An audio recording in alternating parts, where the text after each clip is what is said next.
غوث اعظم رحمۃ اللہ علیہ کا سوانحی خاکہ، کتب الاکتاب، غوث الثقلین محبوب سبحانی ابو محمد سید عبد القادر محی الدین گیلانی رحمۃ اللہ علیہ نے یکم رمضان 470 ہجری 1078 کو ایران کے صوبہ گیلان یعنی جیلان کے ایک نہایت علمی و مذہبی گھرانے میں آنکھ کھولی۔ آپ کے والد ماجد حضرت ابو صالح موسیٰ جنگی دوست رحمۃ اللہ علیہ سیدنا امام حسن رضی اللہ تعالیٰ عنہ کی اولاد پاک سے ہیں۔ آپ کی والدہ ام الخیر امۃ الجبار فاطمہ سیدنا امام حسین رضی اللہ تعالیٰ عنہ کی اولاد سے ہیں۔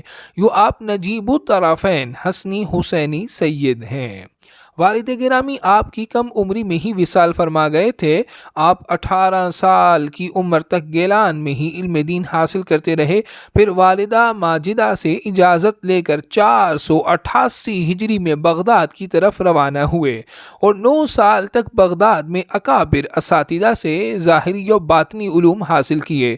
ازاں بعد 25 سال تک عراق کے مختلف جنگلوں اور ویران مقامات پر عبادت و ریاضت اور مجاہدات میں مشغول رہے۔ حصول علم و زہد کے بعد نبی کریم صلی اللہ علیہ وسلم کے حکم عالی پر وعظ و نصیحت اور درس و تدریس کا سلسلہ شروع کیا اور تقریباً 40 برس تک احیاء دین متین کا فریضہ انجام دیتے رہے۔ آپ کا وعظ سننے کے لیے اتنے افراد حاضر ہوتے کہ تعداد 70,000 تک پہنچ جاتی۔ لوگ اسلام قبول کرتے اور گناہوں سے توبہ کر کے اپنی زندگی سنوارتے۔ آپ نے خود فرمایا، میرے ہاتھ پر 5,000 سے زائد یہودیوں اور عیسائیوں نے اسلام قبول کیا اور 1,00,000 سے زیادہ ڈاکو، چور، فساق و فجار اور فسادی و بدعتی لوگوں نے توبہ کی۔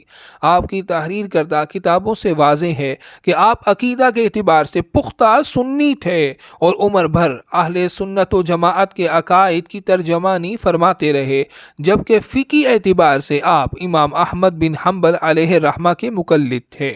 حضور غوث الثقلین علیہ رحمہ نے اسلام اور اسلامی علوم و اقدار کی حفاظت و اشاعت کے لیے ایسی گراں قدر خدمات سر انجام دیں کہ علمی دنیا سے تعلق رکھنے والے آپ کو جلیل القدر عالم، بے مثال مدرس اور عظیم الشان مفتی قرار دیتے ہیں۔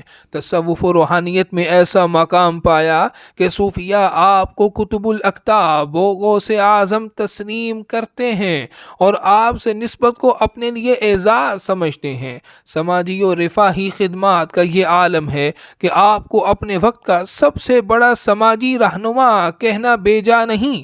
اگرچہ آپ زندگی بھر حکومتی عہدوں سے دور رہے، مگر آپ کی تعلیمات و خدمات کا اسلامی سیاست پر اتنا گہرا اثر ہے کہ سلطان نور الدین محمود زنگی اور سلطان صلاح الدین ایوبی علیہم الرحمہ کی فتوحات، بالخصوص بیت المقدس کو صلیبیوں کے قبضے سے آزاد کروانے میں جن مجاہدین نے ہر اول دستے کا کردار ادا کیا، وہ حضور غوث اعظم رحمۃ اللہ علیہ کے تیار کردہ افراد ہی ہیں۔